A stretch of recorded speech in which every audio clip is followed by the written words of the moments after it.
Hello students, let's start with the next unit, that is on working capital management.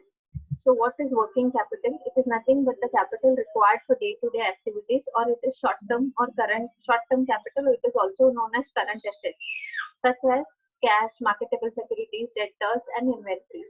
When we need money for all these sources, we call it as working capital. Working capital is money required to meet your daily expenses. It is also known as revolving capital or circulating capital or short-term capital. Why we call it as revolving or circulating capital? Because it keeps on rotating in the business. Once invested, suppose you've invested 1 lakh, you buy raw material, produce, sell it, again recover your money, again the same 1 lakh can be put into the business. So that is revolving or rotating capital. Now, what is working capital management? Managing or making decisions on from where and how you will get this short-term finance and planning for your short-term financial needs is called as working capital management. It deals with current assets and current liabilities. The basic objective of working capital is to ensure adequate availability of cash flows to meet the requirements of current operational obligation. As of now, daily, whatever are the obligations, the payments that I have to do, if I am able to meet that, I'm doing working capital management, and also to meet any current liability payment if they are due. So if anything like the creditors or bills payables are due, I have to make payments promptly. So to do this, I need money, I need circulating cash, which we call it as working capital. And if we are able to make payments as well as do our operational activities smoothly, that means we are managing our working capital in a proper manner. So net working capital is nothing but current assets minus current liabilities, whereas gross working capital is the total of current assets. Now, what are the factors that affect working capital requirement? There are certain factors that we have to keep in mind before deciding how much working capital I will require. The very first one is size of the firm. Now, size of the firm basically means if it is a large firm, you will require huge amount of working capital. And if it's a small firm, you will require lesser amount of working capital, because in the large firm, your production would be at high volume, you will sell at high volume, and you will recover your money. So you will have to invest more in inventories, you will have to invest more on debtors, you will have to invest more in the business. So it basically needs more working capital. The next is the nature of business. In case of nature of business, we have to check whether we are into a manufacturing concern or a service sector. If it is a service sector, we would usually require lesser working capital, because there we sell everything predominantly on cash basis. If you go to a doctor and take his services, you immediately pay cash. It doesn't happen on credit usually. If you are taking electricity, consuming electricity, the electricity board will give you bill every month and you immediately have to pay the cash. So services are usually on cash basis. There are a few services which go on credit also, but more so it is on cash basis. So you require less amount of working capital because you don't have debtors. You need not wait for your money to come back. You immediately get your money. Whereas in case of manufacturing concern, usually manufacturing concern, sales happen on credit. So when you produce and manufacture and go to sell certain goods, you basically sell it on credit to meet up the competition, because your competitor also may be selling it on credit. So here you will require substantially high working capital.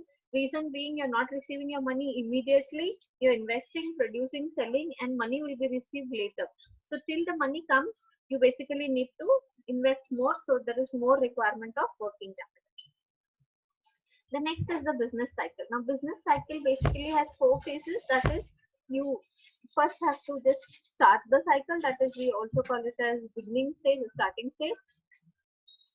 Then you go to growth stage, and then you go to peak stage, and then it is decline or depression. So when you are in the growth stage, you will require more and more amount of working capital, because when you are at the growth or peak stage, you are meeting your full demand, you are working up to your fullest capacity and trying to produce more and more, which will require more amount of working capital.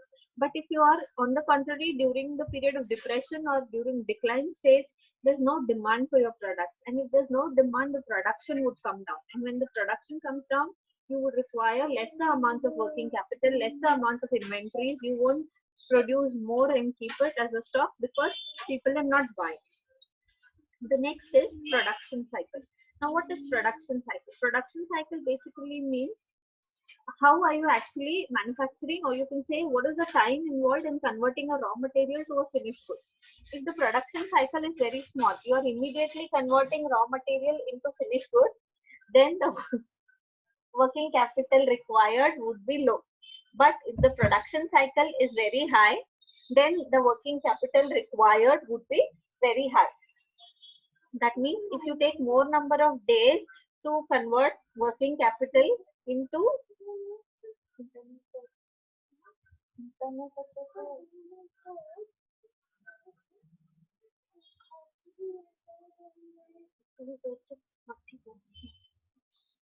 okay, sorry for the interruption.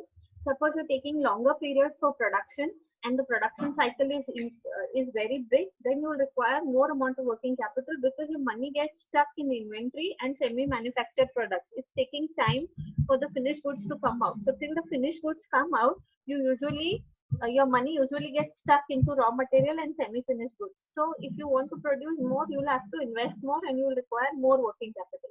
So larger production cycles block your money and will require more working capital, whereas short production cycle or a smaller production cycle, I would say number of days, if you use few days, then the working capital required will be low.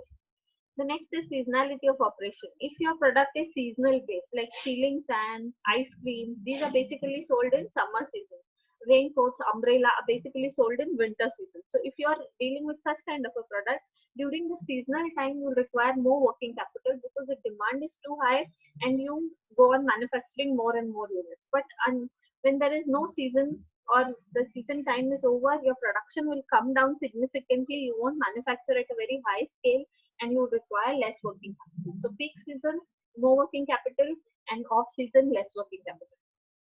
Next is condition of supply. In case of condition of supply, if you get a regular supply, then you will have to basically not buy too much of inventory and stock it. You can directly buy whenever you need and produce it. But if the supply is irregular and you know that you're not going to get the goods, then you basically buy goods in bulk and store it. So when you buy and store it, you will require more working capital because you're investing more in the inventory. But when you can get it immediately, you may not store huge quantity of raw materials and therefore working capital required for inventory would be very low. The next concept is credit allowed. Credit allowed basically means if you give credit to the customers and they are allowed to pay later, there's no cash payment, but they're paying later. In that case, you have huge debtors. Debtors are again current assets. You're not receiving your money now, you will be receiving it later. So as of now, if you need money, you'll have to invest additional from your pockets or by borrowing. So when you give credit, you require more working capital because your money will be coming later and you go on investing more and more from your own pockets. Next is credit avail. Now, like credit allowed, you can even avail credit, that is get credit. So if your supplier, basically the person who supplies raw material gives you credit and says you buy the goods now and you can pay me later, then you may require lesser amount of working capital because you're just buying it now. The payment is not necessary now, so you don't need not invest now. So whenever you will receive your money from your debtors, you can pay it to your creditors. So your working capital requirements in all this process will be lesser. Types of production process. If your production process is labor intensive, then you will have to pay lots of wages and salaries. You will require little more working capital. But if it is a highly automatic plant, no laborers are required, then the working capital required would be less, whereas the fixed capital or long-term capital required would be more. Because in a highly technical organization, initially you spend more on fixed assets and then things go on operating. So labor intensive, more working capital, automatic plant, it is less working capital. So these are the factors, a few more. Inventory turnover ratio. If your inventory is turning over fast, that means your goods are getting sold faster. They are not there for more time in the storehouse, then the working capital required would be less. But if your goods are taking time to be sold, the working capital required would be more. I've given an example of a jeweler. The jeweler has to maintain different types of jewelries because each one would come with a different design, and the movement of that inventory is very slow. Till somebody comes and likes that jewelry, no, it's not sold. So in that case, he'll require more working capital. But if you go to a grocery store, he sells fast moving consumer goods and his goods are getting sold very faster. So his inventory turnover ratio is high. He sells, gets money, again invests that money, buys more goods. So working capital required would be less for a grocery store than a jewelry showroom. Next is level of competition. In case of if you have high level of competition, you require more working capital because you will sell goods on credit. You'll have lots of debtors. Your money will come later. So as of now, you'll have to spend from your pockets for the working capital needs. But if there is low competition, then you can usually manage with a low level of working capital. Last is inflation. Inflation is raising prices. When the prices rise, raw materials become costlier. So higher the inflation, higher would be the working capital required because your production process and everything will get costlier. So these were the factors that are affecting or influencing the working capital requirement. So before deciding how much I would require, you will have to go through all these factors and see whether you are a labor intensive company or a technical company, whether you have competition or no, inflation is there or no, how is your inventory turnover, then are you allowing credit, are you availing credit, what is your production process, seasonality, condition of supply. So you go through all these points and then decide how much working capital you will need. Now this table basically represents the need or the proportion of current assets and fixed assets for different industries. So if you see hotels, restaurants, electricity generation, distribution, aluminium, shipping, iron, steel. If you see the first two are service industries. So here fixed assets are more and current assets are low. They're hardly 10-20% of current assets. And then starts the manufacturing industry, aluminium, iron and steel, chemical, tea plantation. Here if you see fixed assets are reducing because your working capital is increasing. Here daily money that you flow is more important than what you're done with the fixed assets. So you have a list of industries, how much fixed capital and how much current assets you will need. Now determination of level of current asset. Now everybody wants to have an optimum level of current asset or that level of current assets which is perfect. I want to invest only this much so the cost will be less. So when you have to determine that particular thing, you'll have to keep two things in mind. To find the optimum level of current asset, you have to see the carrying cost and the shortage cost. When I say carrying cost and the shortage cost, I basically mean carrying cost is the cost that is required to carry huge amount of working capital. Like for example, if I have lots of stock, I need a warehouse, I need a watchman, so I have to pay rent for warehouse, I have to pay watchman salary, I may insure my warehouse so that I don't face losses later, so I'm paying insurance premium. So to carry those raw material, I'm spending. That's called as carrying cost. Whereas shortage cost is the cost if you are having shortage of raw materials or anything.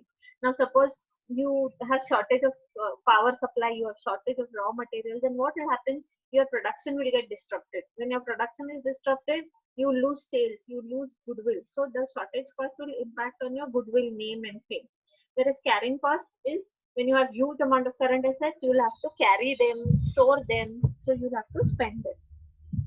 So how to have an optimum capital structure? To have an optimum capital structure, you should have a balance between both carrying cost and shortage cost. Or you can say both should be equal. When both are equal at that level, whatever capital you get is an optimum working capital. So let's understand this with the help of a graph.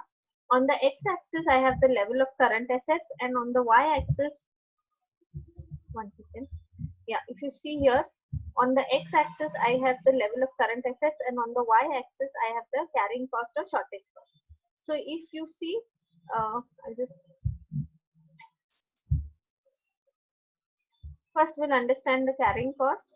So if you see here, if I go on increasing the level of current assets, if I make it 100, 200, 300, 400, 500 lakhs, the carrying cost is also increasing. The cost here will go on increasing and that's giving a upward trend. So more the current assets, more is the carrying cost. Now if you see the shortage cost, if the current assets are more, there is no shortage. So the shortage cost is less.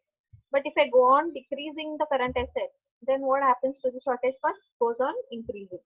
So if you have more current assets, you'll have more carrying cost. If you have less current assets, you'll have more shortage cost. So which is better? It's better to have a combination of both or both being equal. So at which point they intersect. This is called as the optimum level of current asset. And at this level, if I draw a total cost curve, you can see the total cost curve. Initially, the cost decreases, then it comes to minimum, and then again it increases when I produce more. So it is minimum at the intersection where your carrying cost and shortage cost are equal, there the total cost is also low. So this level of current asset, suppose here I have 200 lakhs maybe. So this level of current assets is the optimum level of current asset. I hope it is clear. Now current asset financing policy. The investment in current asset may be broken into two parts, the permanent current assets and the temporary working capital. Now what the firm requires, even if the sales are very low, we call it as permanent capital current assets.